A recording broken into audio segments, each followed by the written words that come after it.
You're watching how Leap. Let's fix Instagram ad mention not working. First, update the Instagram app from your device's app store. Restart your phone after updating. Next, check your internet connection. Switch between Wi-Fi and mobile data. If the mention box doesn't pop up when typing at, force close the Instagram app and reopen it.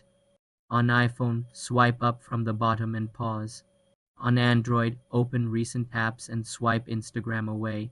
Clear the app cache. On Android, go to Settings, Apps, Instagram, Storage, and tap Clear Cache.